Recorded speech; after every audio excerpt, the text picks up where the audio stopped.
Boileau des toilettes, maman, ricana le fil. Mais Jésus lui a donné une leçon brutale.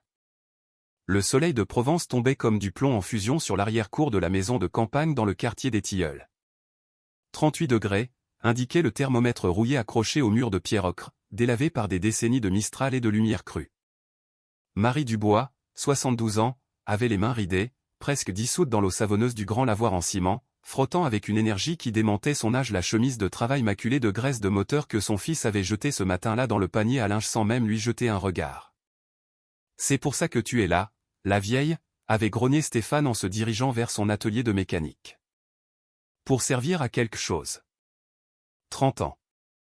30 longues années. Marie avait vendu des crêpes sur les places du village et sur la rue du Commerce, sous le soleil écrasant de l'été et le froid mordant de l'hiver provençal. 30 ans à se lever à 4 heures du matin pour préparer la pâte, une recette simple transmise par sa mère, mais qui exigeait une force dans les bras qu'elle sentait maintenant l'abandonner. 30 ans à porter la lourde crêpière en fonte, pesante comme une croix, à l'installer sur son trépied. 30 ans à entendre, combien les crêpes, la petite dame. Tandis que ses pieds gonflaient, douloureux, dans ses chaussures usées jusqu'à la corde. Tout ça pour que Stéphane puisse étudier, pour qu'il ait une vie meilleure que la sienne, loin de l'odeur de la pâte et du labeur incessant. Et maintenant, il gagnait bien sa vie dans son atelier de mécanique, le boulon malicieux, assez pour s'offrir une Renault 4 noire qu'il astiquait chaque semaine, pour se régaler de bœuf bourguignon le dimanche, et pour rire grassement avec ses amis en buvant des verres de vin rouge dans le jardin de devant. Et elle lavait, cuisinait, balayait, récurait, pendant que lui et sa femme, Sandrine, la traitaient comme une employée non déclarée, une ombre silencieuse dans leur maison. Marie sentit sa gorge se nouer. La soif était un supplice, une lame de rasoir qui lui sciait la glotte. Elle avait commencé la lessive à 14 heures, car Sandrine avait exigé qu'elle nettoie d'abord toute la maison, prépare le déjeuner et passe même un coup de balai dans l'atelier. Il était presque 17 heures. Elle n'avait pas bu une goutte d'eau depuis son café au lait du matin. « Stéphane » cria-t-elle en direction de la maison, sa voix éraillée par la sécheresse. « Mon fils, s'il te plaît, apporte-moi un verre d'eau. » Silence. Seuls les éclats de rire des hommes dans le jardin de devant, le claquement sec des pièces de domino sur la table en plastique, le glouglou du vin versé dans les verres. « Stéphane » cria-t-elle de nouveau, plus fort cette fois, sentant la sueur perler sur son front et couler dans son dos, trempant sa vieille robe à fleurs délavées. « S'il te plaît, de l'eau. » Cette fois, il y eut une réponse. Des pas lourds, traînants. La porte-fenêtre s'ouvrit à la volée. Stéphane apparut sur le seuil, le visage empourpré par l'alcool, un verre de vin à la main, les yeux vitreux. Derrière lui, 3 de ses amis le suivaient, tout aussi ivres, des sourires moqueurs plaqués sur leur visage. « Qu'est-ce que tu veux encore, la vieille » demanda Stéphane, ses mots s'empâtant. « De l'eau, mon fils. J'ai très soif. Ça fait 3 heures que je l'avais. » De l'eau, l'interrompit Stéphane en se tournant vers ses amis avec un sourire cruel. « Vous avez entendu, les gars ? La reine veut de l'eau. » Les hommes ricanèrent, un son gras et méprisant. Marie sentit son cœur se contracter jusqu'à devenir un petit caillou douloureux dans sa poitrine. « Stéphane, s'il te plaît, juste un verre. »« Bois l'eau des toilettes, maman. » hurla Stéphane. Et le rire qu'il lâcha fut si brutal, si sonore, qu'il manqua de s'étouffer avec son vin. « Il y en a plein là-dedans, et elle est fraîche. » Ses amis explosèrent de rire. L'un d'eux, un homme corpulent avec des tatouages sur les bras, se plia en deux, frappant le mur de la paume de sa main. « Non, Stéphane » cria-t-il entre 2 hoquets de rire. « T'es un grand malade, toi. »« C'est vrai, quoi » insista Stéphane, s'approchant de sa mère d'un pas chancelant. « Pourquoi je me dérangerais alors que tu peux aller aux chiottes et boire directement dans la cuvette ?» Ou mieux, dit-il en désignant d'un geste vague le tuyau d'arrosage sale enroulé dans un coin de l'arrière-cour, celui qu'ils utilisaient pour laver la voiture et qui laissait toujours échapper une eau terreuse. « T'as ça, là. » Marie sentit les larmes lui brûler les yeux. Son propre fils. Le petit garçon qu'elle avait porté dans ses bras, qu'elle avait bercé quand il avait la fièvre, qu'elle avait nourri avec chaque crêpe vendue, chaque euro gagné à la sueur de son front. « Stéphane, je suis ta mère. Et moi, je suis celui qui paie cette maison. » Rugit-il, faisant un pas menaçant vers elle. Tu manges grâce à ce que je gagne, alors tu fais ce que je te dis. Et si je te dis de boire au tuyau, tu bois au tuyau. Sandrine apparut à la porte, s'essuyant les mains sur son tablier. Marie la regarda avec une supplication silencieuse, mais la femme ne fit qu'esquisser un sourire méprisant. Tu as entendu ton fils, Marie, dit Sandrine de sa voix mielleuse et empoisonnée. Ne sois pas si exigeante. Ce n'est pas un hôtel 5 étoiles, ici. Les éclats de rire des hommes résonnèrent comme des coups de fouet dans l'air surchauffé. Stéphane retourna vers la maison en titubant, et ses amis le suivirent en lui donnant de grandes claques dans le dos, le félicitant pour sa bonne blague. Marie resta seule dans l'arrière-cour, les mains encore humides, l'âme brisée en 1000 morceaux. Elle regarda le tuyau d'arrosage enroulé dans le coin, le tuyau qu'ils utilisaient pour laver les pneus de la voiture, pour rincer le sol couvert d'huile de l'atelier, pour arroser les quelques plantes assoiffées. Les jambes tremblantes, elle marcha vers lui, le déroula avec des doigts gourds, ouvrit le robinet et attendit que l'eau sorte. D'abord, un liquide brunâtre s'écoula, avec une odeur de terre et de moisie. Elle attendit encore un peu. L'eau s'éclaircit à peine. Elle porta l'embout du tuyau à ses lèvres et but. L'eau avait un goût de plastique vieilli, de terre, d'humiliation. Elle déglutit quand même, car la soif était un animal enragé qui lui dévorait la gorge. Elle but jusqu'à ce que la nausée lui monte de l'estomac. Puis elle laissa tomber le tuyau et retourna à son lavoir, les larmes coulant en silence sur ses joues parcheminées. « Seigneur » murmura-t-elle en regardant le ciel qui se teintait d'orange au crépuscule. « Pourquoi ? Pourquoi ai-je élevé un fils comme ça ? Qu'est-ce que j'ai fait de mal ?» Il n'y eut pas de réponse, seulement le son des rires avinés qui provenaient du jardin de devant. Cette nuit-là, Marie ne put dîner. Son estomac la brûlait comme si on y avait allumé un brasier. Elle se coucha dans sa petite chambre, une ancienne chambre de bonne au fond de la maison, avec un lit étroit et une fenêtre qui fermait mal, et essaya de dormir. Mais la douleur dans son ventre devenait de plus en plus intense. À 2 heures du matin, elle se leva en courant vers la salle de bain et vomit. L'eau du tuyau n'était pas passée. Elle vomit jusqu'à ce qu'il ne reste plus rien dans son estomac, jusqu'à ce que seule de la bile amère ne remonte, jusqu'à ce que les larmes se mêlent à la sueur froide qui couvrait son front. Elle retourna en chancelant dans sa chambre. Elle s'agenouilla près du lit, les mains tremblantes jointes. « Père Céleste » murmura-t-elle d'une voix brisée, « je ne comprends pas. J'ai travaillé toute ma vie pour tout donner à mon fils. Je lui ai donné de l'amour, des sacrifices, chaque euro que j'ai gagné. Et maintenant il me traite pire qu'un chien. Il m'a dit de boire dans les toilettes, Seigneur. Mon propre fils.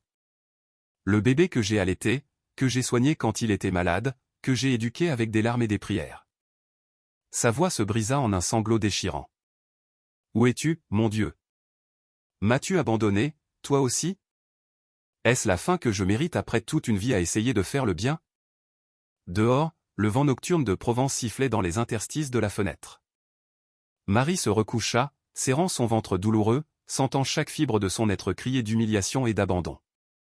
Elle ne savait pas qu'à ce moment précis, quelque part dans les ombres du village, quelqu'un marchait pieds nus dans les ruelles poussiéreuses, quelqu'un qui avait entendu chaque mot de sa prière, quelqu'un qui venait pour rendre justice.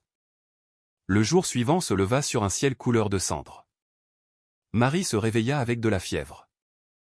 Elle sentait la chaleur irradier de sa propre peau, la sueur tremper les draps usés. Elle essaya de se lever pour préparer le petit déjeuner, car si elle ne le faisait pas, Stéphane crierait. Mais ses jambes ne lui répondirent pas. La chambre tournait autour d'elle. Elle resta couchée, tremblante, regardant les fissures du plafond qui ressemblaient à des cartes de pays qu'elle ne visiterait jamais. À 7 heures, elle entendit les cris. La vieille. Où est le petit déjeuner? C'était Stéphane, qui frappait la porte de sa chambre avec le poing.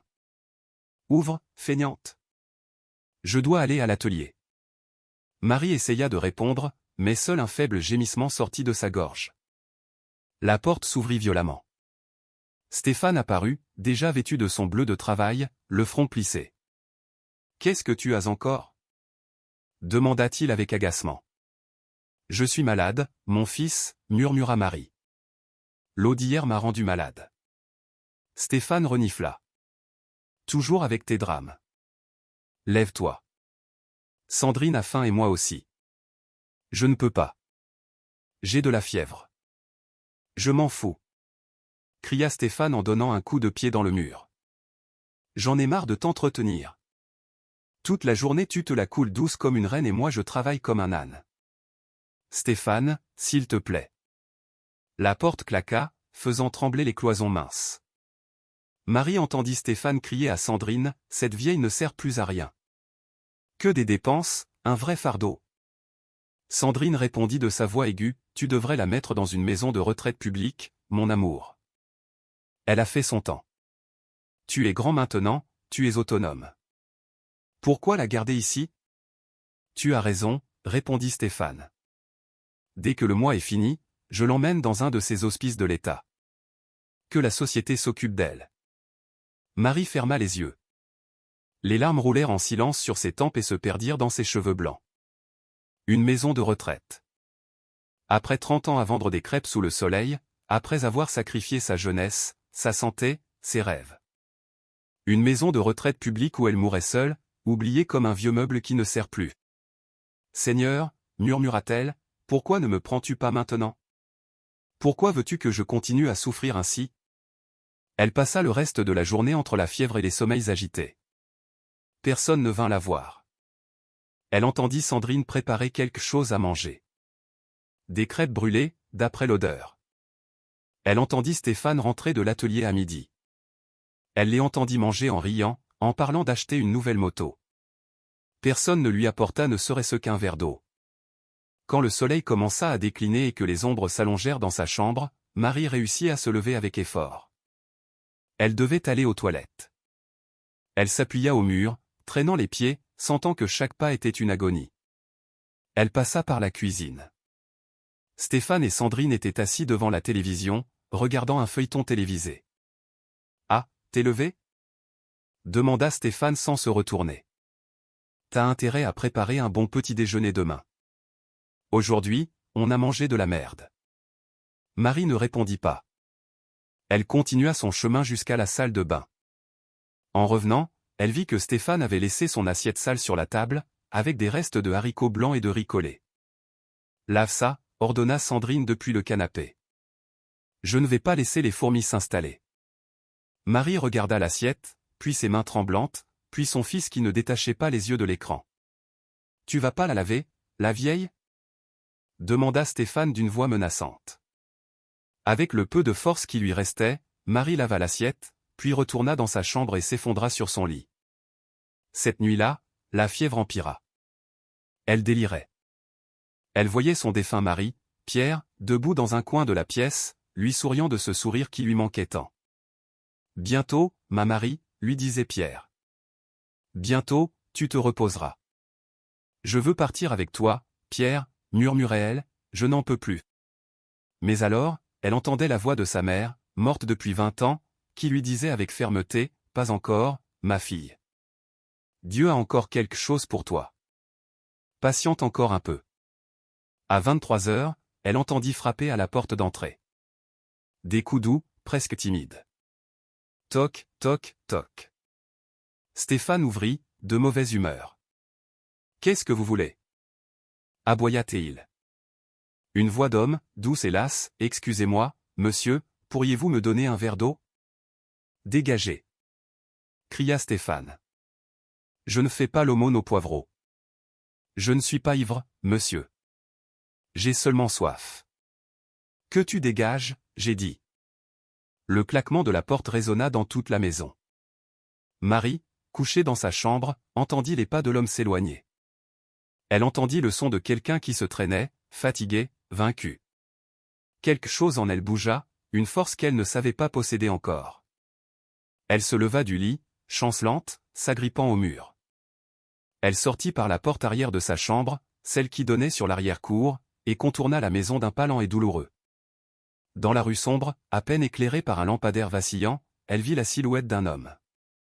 Il était assis sur le trottoir, le dos appuyé contre le mur en pierre de la maison voisine.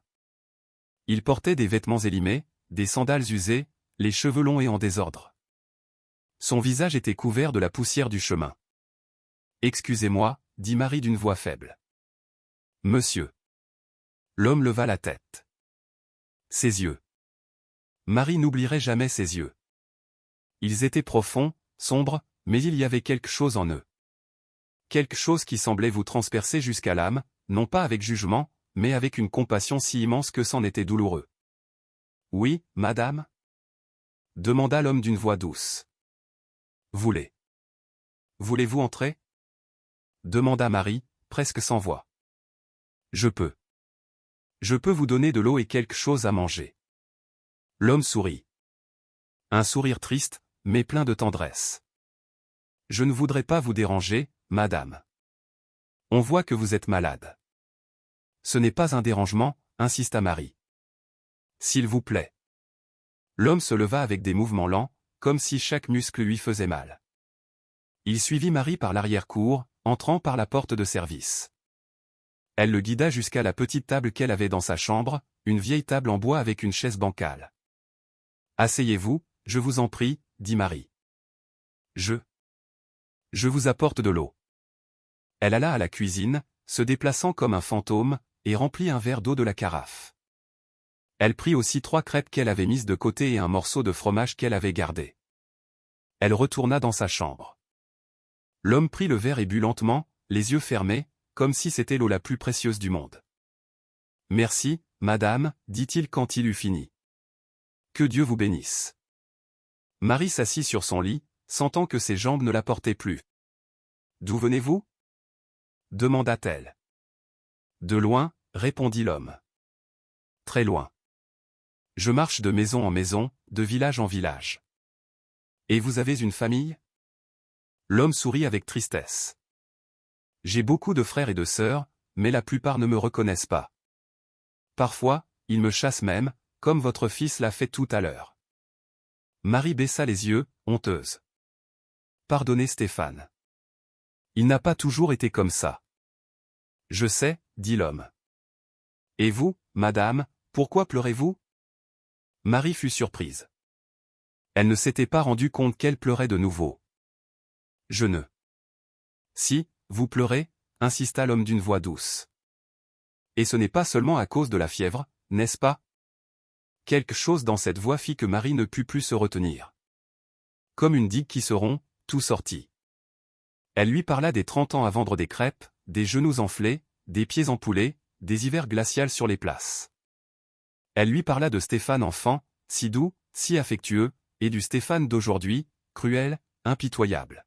« Hier, » murmura-t-elle la voix brisée, « hier, il m'a dit de boire l'eau des toilettes. » Devant ses amis.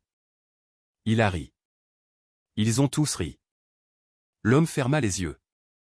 Marie vit qu'il serrait les poings sur la table. « Et qu'avez-vous fait » demanda-t-il d'une voix tendue. « J'ai bu. J'ai bu au tuyau d'arrosage. Celui avec lequel il lave la voiture. Et maintenant. Maintenant je suis malade. Et il dit qu'il va m'emmener dans une maison de retraite publique, que je ne sers plus à rien, que je suis un fardeau. » Le silence qui suivit fut lourd, dense. L'homme ouvrit les yeux et regarda Marie. Des larmes coulaient sur ses joues poussiéreuses. « Madame Dubois, » dit-il, et sa voix tremblait de douleur et de rage contenue. « Savez-vous qui je suis » Marie cligna des yeux, confuse. « Non, je... » L'homme se leva lentement. La lumière de l'ampoule nue qui pendait du plafond sembla devenir plus brillante. Ou peut-être n'était-ce que la fièvre de Marie, mais il y avait quelque chose de différent dans l'air, quelque chose qui lui fit se hérisser les poils. « Je suis Jésus, » dit l'homme, et sa voix n'était plus faible, mais ferme, puissante, comme un tonnerre lointain. « Et je suis venu parce que j'ai entendu ta prière. » Marie sentit son cœur s'arrêter. Elle porta ses mains tremblantes à sa bouche. L'homme n'était pas seulement un homme. Il la regardait avec ses yeux qui semblaient maintenant contenir des siècles d'amour et de douleur. « Non. Ce n'est pas possible, » murmura Marie. « Pourquoi pas » demanda Jésus, et sa voix était de nouveau douce, tendre. « Crois-tu que je ne marche pas dans les rues de Provence ? Crois-tu que je ne frappe pas aux portes des maisons ? Crois-tu que je ne vois pas quand mes enfants souffrent ? Mais je ne suis personne. Juste une vieille femme qui vendait des crêpes. »« Tu es une fille de Dieu, » dit Jésus avec fermeté, et il s'agenouilla devant elle, prenant ses mains ridées entre les siennes. Et chaque larme que tu as versée, chaque nuit que tu as passée à genoux à prier pour ton fils, chaque douleur que tu as endurée en silence, j'ai tout vu, j'ai tout compté. Il n'existe pas une seule de tes larmes que je n'ai recueillie. Marie sanglota, sentant ses jambes trembler, tout son corps trembler. Mais mon fils me déteste. Ton fils est aveugle, dit Jésus. Pas physiquement. Pas encore. Mais spirituellement, il est aveugle depuis des années. Aveuglé par l'orgueil, l'avarice, la cruauté. Et la parole dit, dans les Proverbes, chapitre 30, verset 17. Il s'arrêta, ferma les yeux. Quand il reprit la parole, sa voix résonna comme des cloches d'église. L'œil qui se moque d'un père et qui dédaigne l'obéissance envers une mère, que les corbeaux du torrent le crèvent, et que les petits de l'aigle le dévorent. Le silence qui suivit fut absolu. On n'entendait même plus la télévision depuis le salon. C'était comme si le monde entier retenait son souffle. Ton fils t'a dit de boire dans les toilettes, continua Jésus. Et il y avait maintenant de l'acier dans sa voix. Il t'a humilié devant des étrangers. Il t'a traité pire qu'un animal. Et pour cela, cette nuit, il apprendra le sens de l'obscurité. Quoi? Qu'est-ce qui va se passer? Demanda Marie, effrayée. Justice, répondit Jésus simplement. Pas vengeance, justice. Il t'a enlevé ta dignité, je lui enlèverai la vue. Il t'a fait te sentir invisible, je le ferai vivre dans les ténèbres. Et seulement ainsi, dans l'obscurité totale, il apprendra à voir vraiment. Mais c'est mon fils. Pleura Marie. Je le sais, dit Jésus, et les larmes revinrent à ses yeux. Crois-moi, Marie. Je le sais. J'ai eu une mère, moi aussi. Je sais aussi ce qu'est la douleur d'un fils. Mais certains fils ont besoin de se perdre complètement pour pouvoir se retrouver. Certains ont besoin de tomber jusqu'au fond du puits pour lever les yeux et se souvenir qu'il y a un ciel. Il se releva. Il se dirigea vers la porte, mais avant de sortir, il se retourna. Repose-toi, Marie. Demain, tu te réveilleras sans fièvre. Et demain aussi, tu te réveilleras libre. Car personne ne maltraite les miens sans conséquence. Attendez. Appela Marie en tendant une main tremblante. Mais quand elle regarda, la porte était ouverte et l'homme avait disparu, comme s'il n'avait jamais été là. Il ne restait que le verre vide sur la table et un parfum étrange dans l'air, un parfum de myrrhe, d'encens, quelque chose d'ancien et de sacré. Marie se laissa tomber sur le lit, le cœur battant si fort qu'elle crut qu'il allait sortir de sa poitrine. Était-ce réel ou le délire de la fièvre? Elle ferma les yeux et, pour la première fois depuis des jours, s'endormit profondément. Dans le salon, Stéphane bâilla et éteignit la télévision. Il était presque minuit. Sandrine était déjà allée se coucher. Il alla à la salle de bain, se brossa les dents négligemment et se glissa dans le lit à côté de sa femme. « Demain, j'appelle la maison de retraite, » murmura-t-il avant de s'endormir. « J'en ai vraiment marre de la vieille. » Il ferma les yeux et ne les rouvrit plus. Pas de la manière qu'il connaissait. À 3 heures du matin, Stéphane se réveilla avec un cri qui fit trembler les murs. « Je ne vois plus, Sandrine, je ne vois plus. » Sandrine se réveilla en sursaut, allumant la lampe de chevet. « Quoi? Qu'est-ce qui se passe? Tout est noir. » hurla Stéphane, portant les mains à ses yeux, touchant désespérément ses paupières. « Je ne vois rien. Aide-moi. » Sandrine le secoua, alluma la lumière du plafond, lui éclaira le visage avec son téléphone portable. « Ouvre les yeux, Stéphane. »« Ils sont ouverts. » hurla-t-il. « Mais je ne vois rien, tout est noir. » La panique dans sa voix était réelle, animale, primitive. Sandrine sentit son sang se glacer. « Je vais appeler une ambulance. » Marie se réveilla au cri. Elle se leva du lit et fut surprise de constater qu'elle pouvait le faire sans effort, que la fièvre avait disparu, qu'elle se sentait plus forte que jamais. Elle courut vers la chambre de Stéphane. Elle le trouva assis sur le lit, les mains couvrant son visage, sanglotant comme un enfant, tandis que Sandrine composait désespérément le numéro des urgences. « Stéphane, » murmura Marie. « Maman !» cria Stéphane en entendant sa voix, et il tendit les mains vers là où il pensait qu'elle se trouvait, tâtonnant l'air comme un aveugle. « Maman, je ne vois plus. Aide-moi. Fais quelque chose. » Marie sentit son cœur se briser. Malgré tout, malgré les humiliations, la cruauté, il restait son fils, l'enfant qu'elle avait bercé dans ses bras. « L'ambulance arrive, mon fils, dit-elle d'une voix brisée. 20 minutes plus tard, les ambulanciers arrivèrent. Ils mirent Stéphane sur la civière tandis qu'il criait, désorienté, terrifié. Ils l'emmenèrent à l'hôpital régional.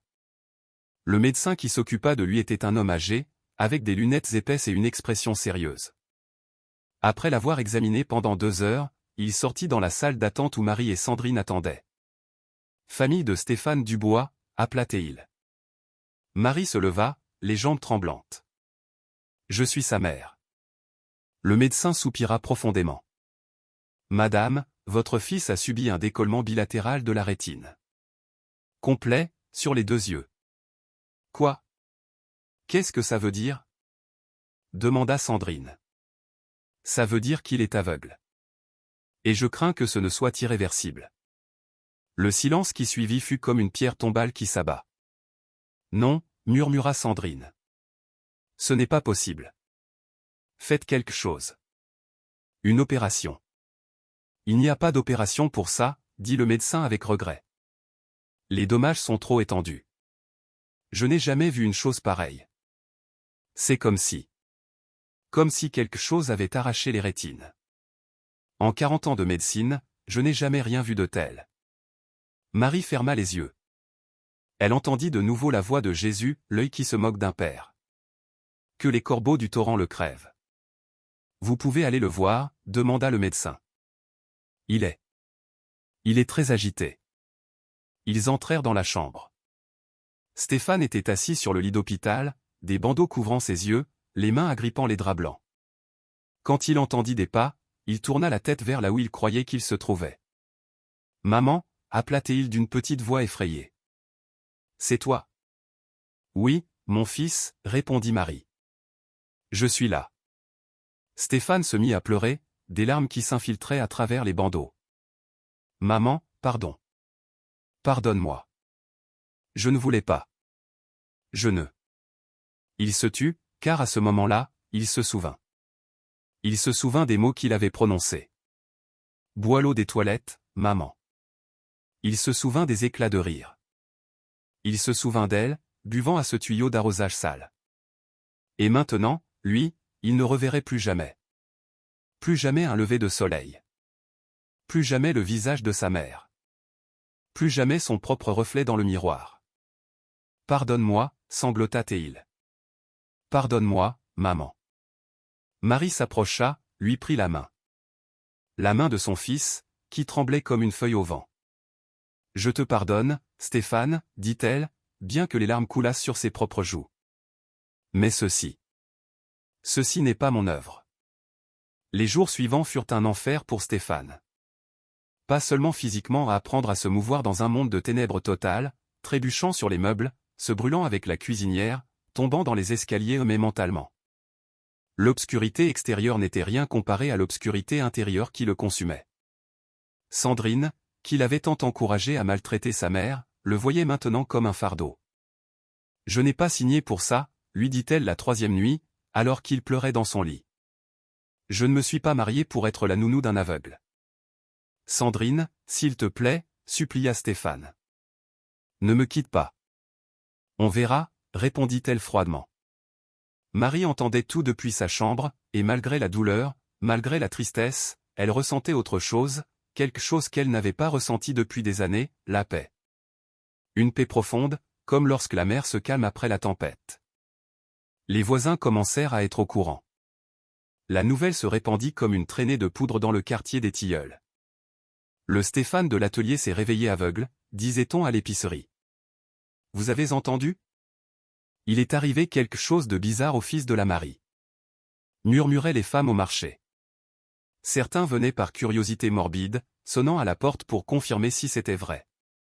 Stéphane entendait les voix depuis sa chambre obscure, sentant comment il devenait le ragot du quartier, l'avertissement vivant de ce qui arrive quand on maltraite ses parents.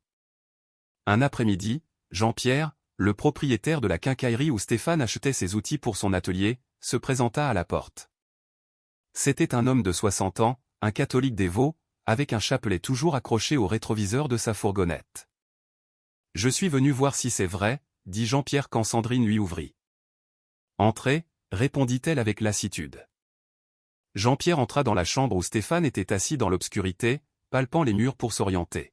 « Stéphane, c'est moi, Jean-Pierre. »« Jean-Pierre » murmura Stéphane en tournant la tête vers le son de la voix.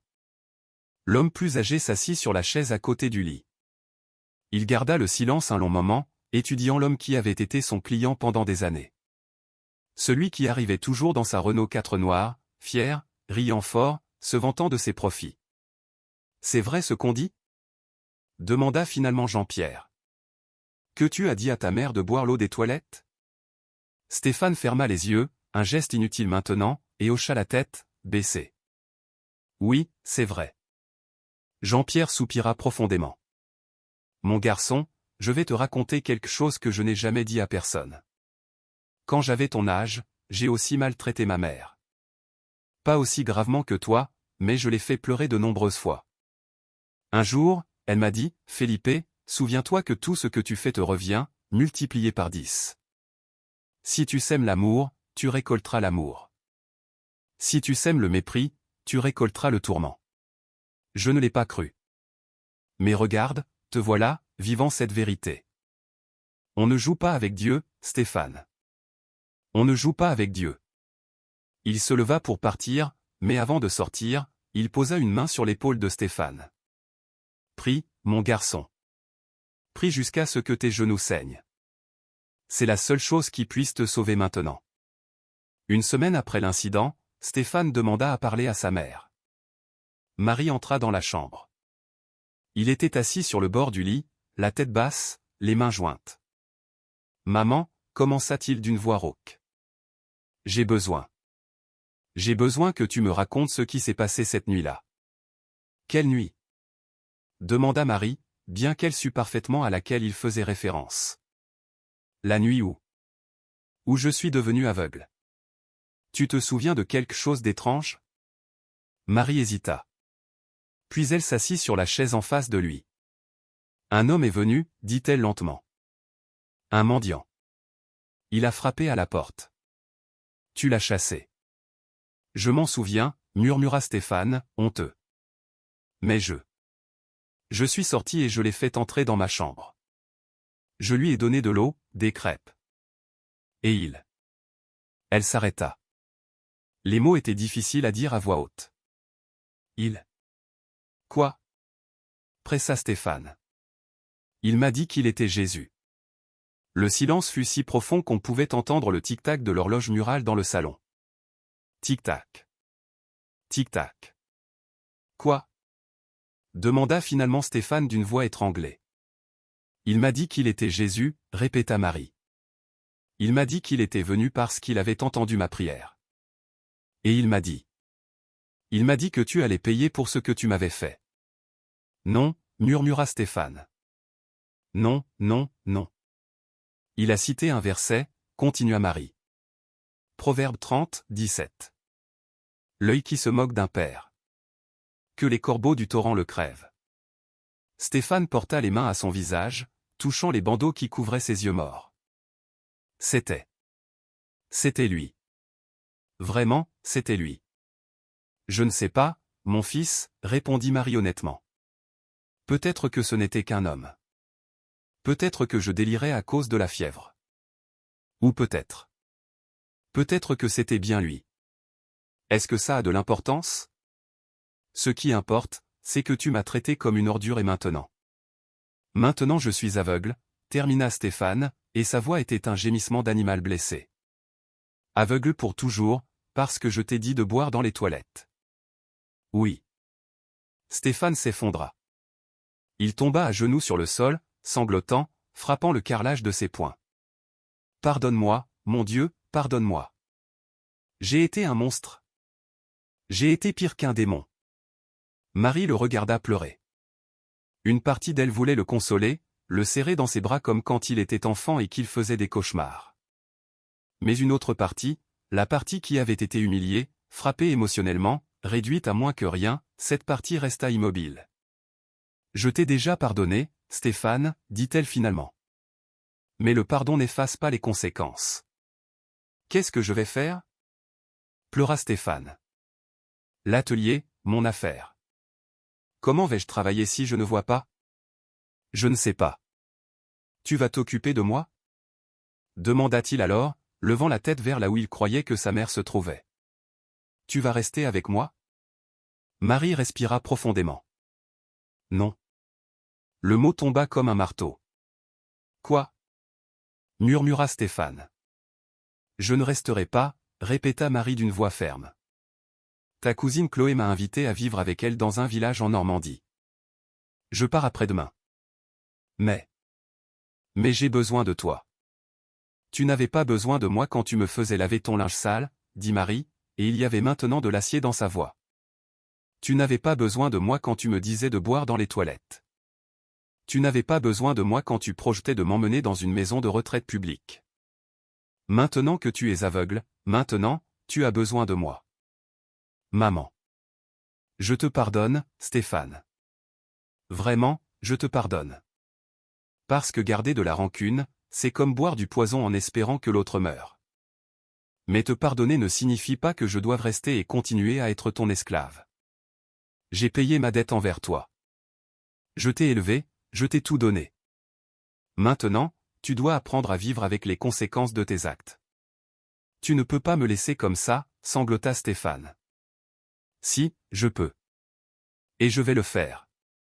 Marie se leva, se dirigea vers la porte. Avant de sortir, elle s'arrêta. Jésus m'a défendu, mon fils. Il m'a dit que personne ne maltraite les siens sans conséquence. Et il avait raison. Tu m'as enlevé ma dignité, il t'a enlevé la vue. Peut-être que dans l'obscurité, tu apprendras à voir ce qui compte vraiment. Elle sortit, fermant doucement la porte derrière elle. Stéphane resta seul dans l'obscurité absolue, pleurant sur le sol froid. Ses mains cherchaient quelque chose, n'importe quoi à quoi s'agripper, mais ne trouvaient que le vide. Il pensa à sa Renault 4 qu'il ne pourrait plus conduire, aux outils de son atelier qu'il ne pourrait plus utiliser, aux amis ivrognes qui ne venaient plus lui rendre visite, car le malheur fait fuir. Tout ce qu'il avait construit sur le sacrifice de sa mère s'était effondré en une seule nuit. Et le pire n'était pas l'obscurité physique, mais l'obscurité spirituelle qu'il sentait au fond de sa poitrine, comme un puissant fond où il tombait, sans jamais toucher le sol. Cette nuit-là, quand il réussit enfin à se traîner jusqu'à son lit, il entendit Sandrine parler au téléphone dans la chambre d'à côté. Elle ne se donnait même pas la peine de baisser la voix. « Oui, maman, je vais divorcer. »« Comment veux-tu que je reste avec un aveugle? »« Tu resterais, toi? » ?»« Exactement. »« Non, je me fiche de ce que les gens diront. Qu'il crève de faim s'il veut. Je n'ai pas signé pour ça. » Stéphane serra l'oreiller contre son visage pour étouffer ses sanglots. Il était en train de tout perdre, absolument tout. Et il l'avait perdu à l'instant précis où il avait dit à sa mère ces mots cruels. Tout son empire d'orgueil, son château d'arrogance, s'était construit sur le dos courbé d'une vieille femme qui vendait des crêpes. Et maintenant, ce château s'effondrait, brique par brique, le laissant enseveli sous les décombres de sa propre méchanceté. 2 jours plus tard, Marie emballa ses quelques affaires dans une vieille valise. Chloé, sa nièce, arriva dans sa voiture pour la chercher. « Tu es sûre, ma tante ?» demanda Chloé, regardant avec pitié Stéphane, qui était assis dans le salon avec une canne blanche entre les mains, la tête basse. « Sûre, répondit Marie. Sandrine ne sortit pas pour dire au revoir. Elle était dans la chambre, au téléphone avec un avocat spécialiste du divorce. Marie s'approcha de Stéphane une dernière fois. « Au revoir, mon fils. » Stéphane tendit une main tremblante. « Maman, s'il te plaît. »« Prie, Stéphane, dit Marie doucement. Prie comme j'ai prié toutes ces années. Peut-être que Dieu entendra tes prières comme il a entendu les miennes. Peut-être qu'il te donnera une autre chance. Ou peut-être. Peut-être que c'est ton chemin, ta croix à porter. Je ne sais pas. Mais ce n'est plus ma responsabilité. » Elle se retourna et sortit de la maison. Elle ne regarda jamais en arrière. Stéphane entendit le moteur de la voiture démarrer. Il entendit les pneus rouler sur le bitume. Il entendit le son s'éloigner, s'éloigner, s'éloigner jusqu'à devenir néant. Et alors il sut, avec une certitude qui lui transperça l'âme comme un couteau, qu'il était complètement seul. Qu'il avait échangé 30 ans d'amour inconditionnel contre un éclat de rire aviné. Qu'il avait vendu son âme pour le plaisir momentané d'humilier celle qu'il aimait le plus. Et maintenant, la facture était arrivée. Et le prix était tout. Sa vue, sa femme, son entreprise, sa mère. Tout. Il se leva en titubant, utilisant sa canne pour ne pas tomber. Il marcha vers ce qu'il croyait être la cuisine, mais heurta le mur, puis la table, puis une chaise. Chaque choc était un rappel physique de sa nouvelle réalité. Il n'était plus Stéphane Dubois, le propriétaire prospère de l'atelier de mécanique. Il n'était plus l'homme à la Renault 4 noire qui se vantait de ses gains. Il n'était plus qu'un aveugle. Un aveugle qui avait tout perdu par sa propre cruauté. Un aveugle dont l'obscurité n'était pas une punition divine, mais une justice divine. Et peut-être, pensa-t-il en se laissant tomber au sol et en pleurant comme il n'avait pas pleuré depuis son enfance, peut-être que cette justice était la seule forme de miséricorde qu'un homme comme lui méritait. 3 mois plus tard. Le soleil de Provence était toujours implacable, mais il tombait maintenant sur une silhouette différente dans les rues du village. Stéphane Dubois, 45 ans, ancien propriétaire de l'atelier de mécanique, le Boulon malicieux, était assis à un coin de la rue du Commerce. Il portait des lunettes noires qui cachaient les cicatrices autour de ses yeux morts. Dans ses mains, il tenait un gobelet en plastique avec quelques pièces. À côté de lui, un carton écrit d'une écriture tremblante, « Aide pour un aveugle ». Que Dieu vous bénisse. Les passants défilaient. Certains laissaient tomber des pièces. D'autres l'ignoraient complètement. Certains, ceux qu'il avait connus quand il était le fier propriétaire de l'atelier, quand il conduisait sa Renault 4 noire, quand il se moquait des pauvres, s'arrêtaient, surpris. « Stéphane » demandait-il. « C'est toi ». Il hochait simplement la tête, baissé, honteux. Sandrine l'avait quitté au bout d'un mois. Elle avait emporté la voiture, les bijoux, tout ce qu'elle pouvait charger. L'atelier, il l'avait vendu pour une bouchée de pain à un associé qui avait profité de son désespoir. La maison était en procédure de saisie car Stéphane n'avait pas pu payer l'hypothèque. Maintenant, il vivait dans une chambre de bonne sur le toit qu'une vieille dame, Monique, lui louait par pitié. 2 mètres sur 2, un matelas au sol, un seau pour se laver. Il n'avait même pas de télévision, non qu'il pût la regarder de toute façon. Chaque matin, un voisin le guidait jusqu'à son coin. Chaque soir, le même voisin venait le chercher. Et entre ces heures, Stéphane restait assis sous le soleil brûlant ou la pluie froide, à mendier. Une petite pièce, monsieur, disait-il d'une voix rauque quand il entendait des pas s'approcher. Pour manger, s'il vous plaît. Certains jours, il gagnait 5 euros. Les bons jours, 10. Les mauvais jours, 2, à peine de quoi acheter du pain et une conserve de haricots. Les premiers jours au coin de la rue furent une torture d'humiliation. Il entendait les rires de groupes de jeunes qui passaient. « Regarde, encore un poivreau qui fait la manche. » disait-il, sans savoir que ce « poivreau » avait été propriétaire d'une entreprise florissante. Il entendait des mères dire à leurs enfants, « Tu vois, c'est pour ça qu'il faut étudier, pour ne pas finir comme ce monsieur. » Et chaque mot était un coup de fouet dans son dos. Mais le pire n'était pas les insultes des étrangers. Le pire, c'étaient les après-midi chauds où la soif le dévorait et où il devait demander de l'eau, se souvenant avec une amertume insupportable comment lui avait refusé de l'eau à sa propre mère, comment il lui avait dit de boire dans les toilettes pendant qu'il buvait du vin frais avec ses amis. Il y eut des jours où il envisagea d'en finir. Une nuit, assis dans sa chambre de bonne avec une boîte de somnifères qu'un médecin lui avait prescrite, il pensa, ce serait si facile de tout avaler, de dormir et de ne jamais se réveiller. Mais alors il entendit une voix. Pas une voix audible, mais quelque chose au fond de sa poitrine, qui lui murmurait, « Si tu abandonnes maintenant, toute ta souffrance aura été vaine. Si tu abandonnes maintenant, tu ne sauras jamais pourquoi je t'ai laissé vivre. » Il laissa tomber les pilules au sol et pleura jusqu'à s'endormir, serrant la petite croix en bois qu'il avait achetée dans un marché aux puces avec les pièces d'une journée entière de mendicité. Un après-midi, alors qu'il était assis à son coin, il entendit une voix familière. Stéphane se tendit. C'était Laurent, l'un des amis qui était là cet après-midi où il avait dit à sa mère de boire dans les toilettes. Laurent, murmura Stéphane. Mec, qu'est-ce qui t'est arrivé? Demanda Laurent, sincèrement choqué. Je récolte ce que j'ai semé, répondit simplement Stéphane. Quoi? J'ai maltraité ma mère, et Dieu m'a puni. Laurent resta silencieux un moment. Puis il laissa tomber quelques billets dans le gobelet de Stéphane. Je suis désolé, mec. Moi aussi j'ai ri ce jour-là. C'était pas bien. Non, acquiesça Stéphane. Ce n'était pas bien. Laurent s'éloigna rapidement, mal à l'aise. Stéphane entendit ses pas s'éloigner, presque en courant, comme si le malheur était contagieux.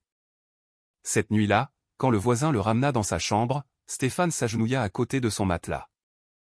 C'était quelque chose qu'il avait commencé à faire tous les soirs, prier comme sa mère priait. Seigneur, murmura-t-il dans l'obscurité. Je sais que je ne mérite pas ta miséricorde. Je sais que j'ai été cruel. Je sais que j'ai blessé la femme qui m'a le plus aimé en ce monde. Mais je te prie, non pas pour moi, mais pour elle. Prends soin d'elle, protège-la, donne-lui la paix que je ne lui ai jamais donnée. Et si un jour, d'une manière ou d'une autre, je peux compenser ne serait-ce qu'un peu le mal que j'ai fait, montre-moi le chemin. Il n'y eut pas de réponse, seulement le silence et l'obscurité, qui étaient maintenant sa compagnie constante. Mais Stéphane continua de prier chaque nuit, car c'était la seule chose qu'il pouvait faire. Pendant ce temps, dans un village en Normandie, à des centaines de kilomètres de là, Marie Dubois se réveillait dans une chambre pleine de lumière. Chloé, sa nièce, l'avait accueillie à bras ouverts. Elle lui avait donné la meilleure chambre de la maison, celle avec vue sur la mer. Tous les matins, Marie se réveillait avec le son des vagues se brisant sur la plage. Elle avait commencé à aider dans une soupe populaire de l'église locale. Elle servait de la nourriture aux sans-abri, aux mères célibataires, aux personnes âgées abandonnées.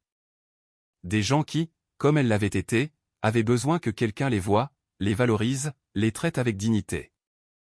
Madame Marie, lui disait-il, vous avez une lumière spéciale. Ça se voit dans vos yeux. Marie souriait. Oui, peut-être qu'elle avait une lumière. La lumière de quelqu'un qui était passé par le feu et en était sorti raffiné, pas brûlé. Les après-midi en Normandie étaient différents des après-midi en Provence. Ici, Marie marchait pieds nus sur la plage, sentant le sable frais entre ses orteils, écoutant le chant des mouettes. Parfois, elle s'asseyait sur les rochers et regardait l'horizon où le ciel rencontrait la mer, et elle pensait à toutes les larmes qu'elle avait versées, à toutes les nuits qu'elle avait passées à genoux, suppliant Dieu de changer le cœur de son fils.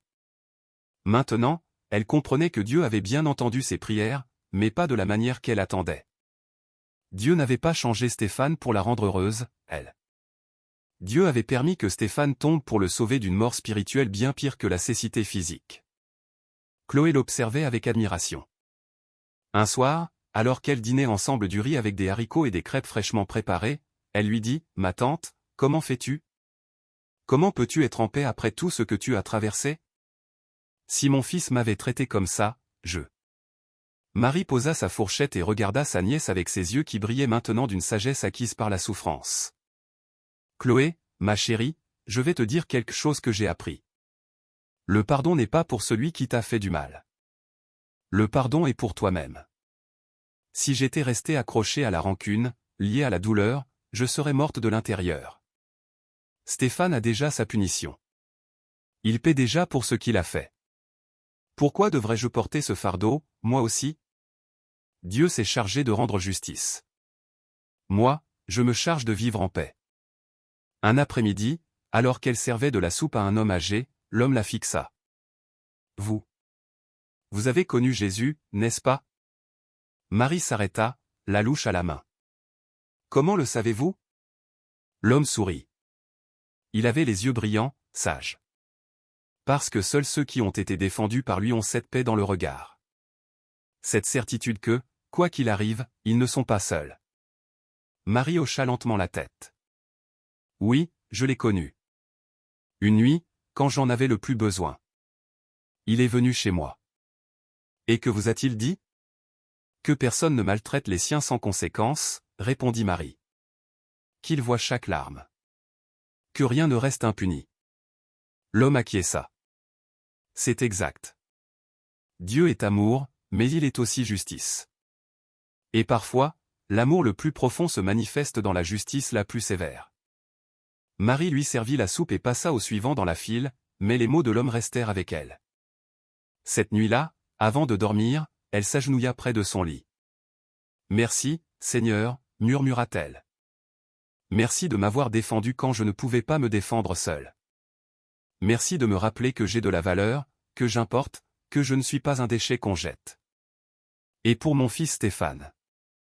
Je sais qu'il souffre, je sais qu'il paie un prix très élevé. Mais si ce prix le ramène à toi, si cette obscurité le mène à la vraie lumière, alors que ta volonté soit faite, et non la mienne. » Elle se coucha. Les vagues continuaient de se briser sur la plage. Un son éternel, constant, comme l'amour de Dieu. 6 autres mois passèrent. Stéphane était toujours à son coin de rue, mais quelque chose avait changé en lui. Il ne se contentait plus de mendier. Maintenant, quand quelqu'un s'arrêtait, il leur racontait son histoire. « J'ai maltraité ma mère, disait-il sans honte. Je lui ai dit de boire dans les toilettes. Je me suis moqué d'elle. Et Dieu m'a rendu aveugle pour que j'apprenne la leçon. » Certains se moquaient. D'autres s'éloignaient, mal à l'aise. Mais d'autres restaient et écoutaient. Et certains de ceux-là pleuraient. « J'ai aussi maltraité ma mère, » confessa un jour un jeune homme, s'agenouillant à côté de Stéphane. « Elle est encore en vie. Je peux encore arranger les choses. Merci de m'avoir raconté ton histoire. Tu m'as sauvé de commettre la même erreur. » C'étaient les pièces qui avaient le plus de valeur pour Stéphane. Pas celles en métal, mais celles de la rédemption. Savoir que sa tragédie pouvait empêcher d'autres de tomber dans le même abîme. Un samedi après-midi, une femme s'arrêta devant lui. Stéphane entendit le son de sa respiration agitée, comme si elle avait couru. « C'est vrai ? » demanda la femme d'une voix tremblante. « Ce que dit ce carton ? Dieu vous a vraiment rendu aveugle pour avoir maltraité votre mère ? » Stéphane acquiesça lentement. « C'est vrai, madame. » Chaque mot. La femme se laissa tomber sur le trottoir à côté de lui. Stéphane l'entendit se mettre à pleurer. « Mon fils, » sanglota-t-elle. « Mon fils me traite horriblement. Il me dit que je suis un fardeau, qu'il espère que je mourrai bientôt pour récupérer ma maison. Et je ne savais pas quoi faire. Je marchais par ici, en pensant en finir. Mais j'ai vu votre carton. Et maintenant ? Maintenant vous savez que Dieu voit, » compléta Stéphane d'une voix douce. « Dieu voit tout, madame. Et même s'il semble que ceux qui font le mal prospèrent, croyez-moi, l'addition arrive toujours. Toujours. » La femme se leva, lui laissa un billet de 20 € dans le gobelet. « Merci, » dit-elle. « Vous ne savez pas à quel point j'avais besoin d'entendre ça. Je vais continuer à vivre, et je vais continuer à prier. Parce que si Dieu a défendu votre mère, il me défendra aussi. » Elle s'éloigna et Stéphane sentit quelque chose d'étrange dans sa poitrine, quelque chose qu'il n'avait pas ressenti depuis des mois, quelque chose qui ressemblait dangereusement à de l'espoir. Peut-être que sa cécité n'était pas seulement une punition. Peut-être était-elle aussi un outil. Peut-être que Dieu l'avait rendu physiquement aveugle pour qu'il puisse voir spirituellement le véritable but, être le témoignage vivant que la justice divine est réelle, que personne n'échappe aux conséquences de ses actes, mais aussi que même dans la punition la plus sévère, il peut y avoir rédemption. Un jour de décembre, exactement 1 an après cette nuit terrible, Stéphane était à son coin de rue quand il entendit des pas s'approcher. Des pas qu'il reconnaîtrait n'importe où. « Maman » murmura-t-il, n'osant y croire. « Bonjour, Stéphane. » C'était elle, Marie. Sa voix semblait différente, plus forte, plus en paix. « Maman. » Stéphane se mit à pleurer. « Maman, pardonne-moi. Pardonne-moi. »« Je t'ai déjà pardonné, mon fils, » dit Marie doucement. « Je suis venue te dire quelque chose. » Elle s'agenouilla à côté de lui sur le trottoir. Elle prit ses mains entre les siennes. « Jésus t'a pris la vue, dit-elle, mais il ne t'a pas pris l'âme. Tu peux encore faire le bien. Tu peux encore être une lumière dans l'obscurité des autres, tu comprends ? » « Je ne sais pas comment, » sanglota Stéphane. « Raconte ton histoire, dit Marie. continue de le faire. Chaque personne qui écoute et qui change est une graine de lumière. C'est ta mission maintenant, ta rédemption. Et toi? Demanda Stéphane. Tu me détestes? Non, répondit Marie honnêtement. Je ne te déteste pas. J'ai pitié de toi. Mais je crois aussi que Dieu est à l'œuvre en toi, seulement d'une manière que tu n'attendais pas. Elle mit quelque chose dans la main de Stéphane. Des billets, plusieurs billets. C'est pour que tu manges bien ce mois-ci, dit-elle, et pour que tu loues une chambre meilleure. Mais je ne reviendrai pas, Stéphane. C'est mon adieu. Tu as ton chemin, j'ai le mien. Maman. Au revoir, mon fils. Que Dieu te bénisse et continue de te façonner jusqu'à ce que tu sois l'homme qu'il a toujours voulu que tu sois. Elle se leva. Stéphane entendit ses pas s'éloigner. Cette fois, il ne cria pas, il ne supplia pas. Il resta juste là, avec les billets dans la main, pleurant en silence. Et pour la première fois en un an, ce n'étaient pas des larmes de désespoir. C'étaient des larmes de gratitude. Cette nuit-là, Stéphane compta l'argent que sa mère lui avait laissé. Il y avait 300 €. Une fortune pour quelqu'un qui survivait avec 2 € par jour. Il pouvait bien manger pendant des semaines. Il pouvait louer une chambre plus décente, s'acheter des vêtements qui n'étaient pas élimés et pleins de trous. Mais en tenant ses billets entre ses doigts tremblants, il sentit quelque chose qu'il n'avait pas ressenti depuis longtemps, le besoin de faire quelque chose de bien, de semer quelque chose de différent de ce qu'il avait semé toute sa vie. Il se leva de son matelas, marcha en tâtonnant les murs jusqu'à la porte et descendit les escaliers avec précaution. Il sortit dans la rue et marcha lentement, utilisant sa canne, jusqu'à la maison de Monique, la voisine qui lui louait la chambre par pitié. Monique, appela-t-il en arrivant à sa porte. La femme ouvrit, surprise de le voir là à cette heure. Stéphane, que se passe-t-il? Tenez, dit Stéphane en lui tendant 100 €. C'est pour vous acheter ce médicament dont vous avez besoin. Je vous ai entendu dire que vous n'aviez pas assez d'argent. Monique resta muette. Puis elle se mit à pleurer. Mon garçon, tu as besoin de cet argent plus que moi. Non, dit Stéphane d'une voix ferme. J'ai besoin d'apprendre à donner plus qu'à recevoir. Acceptez-le, s'il vous plaît. Faites-le pour mon salut. La femme prit l'argent avec des mains tremblantes et serra Stéphane dans ses bras, pleurant sur son épaule. Et à ce moment-là, Stéphane comprit quelque chose de profond. La rédemption ne venait pas en récupérant ce qu'il avait perdu, mais en devenant une personne complètement différente de celle qu'il avait été. Une personne qui donnait au lieu de prendre, qui servait au lieu d'être servi, qui aimait au lieu de détruire. 3 ans plus tard, dans une petite église du quartier des Tilleuls, un homme aveugle donnait son témoignage devant une congrégation de 200 personnes. Je m'appelle Stéphane Dubois, disait-il d'une voix ferme, et je vais vous raconter comment Dieu m'a rendu aveugle pour m'apprendre à voir. Il racontait toute l'histoire, sans rien cacher. La cruauté, l'humiliation, la rencontre de sa mère avec Jésus, la cécité, la chute, la mendicité. J'ai tout perdu, disait-il. Ma vue, mon entreprise, ma maison, ma femme, mon orgueil. Mais j'ai gagné quelque chose de bien plus précieux. J'ai gagné l'humilité, la compassion, la capacité de comprendre la douleur des autres.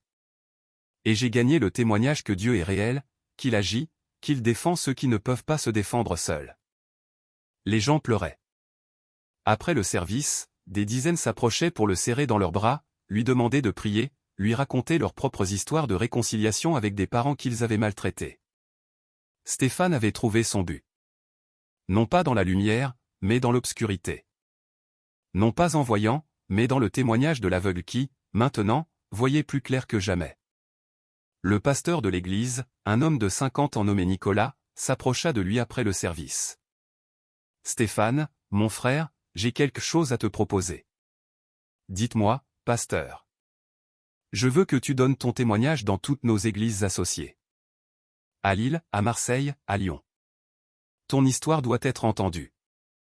Il y a des milliers de fils qui maltraitent leurs parents en ce moment même, pensant qu'il n'y aura pas de conséquences. Ton témoignage peut les sauver.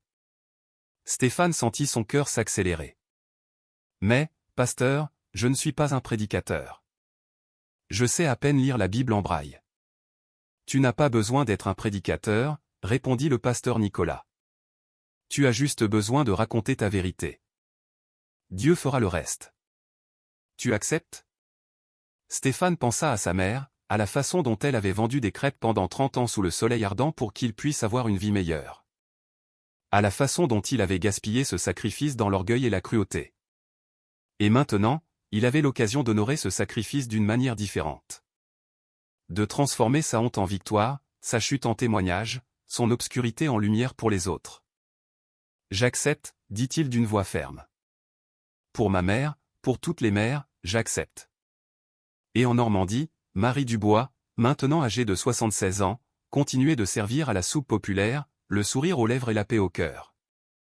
Parce qu'elle avait appris quelque chose que beaucoup n'apprennent jamais, que Dieu ne console pas seulement les affligés, il afflige aussi ceux qui causent l'affliction. Et c'était là, pensait-elle en servant de la soupe à un autre nécessiteux, la forme la plus pure de l'amour. L'amour qui discipline, l'amour qui corrige, l'amour qui, même s'il fait mal, cherche toujours à racheter. Merci, Seigneur, murmurait-elle chaque soir avant de s'endormir. Merci de m'avoir défendu. Merci de me rappeler que j'importe. Et merci de continuer à travailler en mon fils, même si c'est à travers la douleur. Parce que c'est seulement dans la vallée de l'ombre que nous apprenons vraiment à chercher la lumière. Un après-midi, alors qu'elle marchait sur la plage au crépuscule, Marie vit un homme assis sur les rochers. Il portait des vêtements simples, des sandales usées, les cheveux longs agités par le vent du large. Quelque chose dans sa silhouette lui parut familier. L'homme se tourna et la regarda. Ses yeux étaient profonds, remplis d'une tendresse infinie. « Marie » dit-il simplement. Elle s'arrêta, le cœur battant fort dans sa poitrine. « Vous » murmura-t-elle. L'homme sourit. « Je suis venu te dire que ton fils trouve son chemin. Que les graines que tu as plantées en lui quand il était enfant, les prières que tu as déversées comme de l'eau, ne sont pas tombées sur une terre stérile. Elles avaient juste besoin de passer par le feu pour germer. Est-ce qu'il va bien? Demanda Marie, les larmes coulant sur ses joues.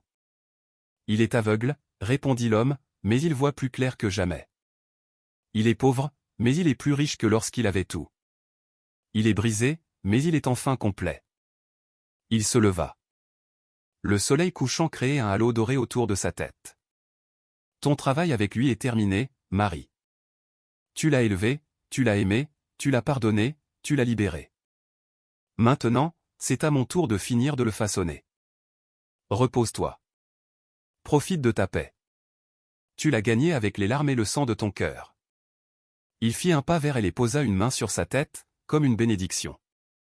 C'est bien, bonne et fidèle servante. Très bien. Marie ferma les yeux. Quand elle les rouvrit, l'homme avait disparu. Il ne restait que le bruit de la mer, le chant des mouettes, et une paix si profonde dans son cœur qu'elle ne pouvait être décrite par des mots. Et quelque part entre la Provence et la Normandie, entre l'obscurité et la lumière, entre la justice et la miséricorde, Jésus marchait encore dans les rues poussiéreuses, frappant aux portes, défendant les oubliés, rappelant au monde que personne, absolument personne, ne maltraite les siens sans conséquence. Car Dieu est amour, mais il est aussi justice. Et les deux sont les faces de la même pièce divine.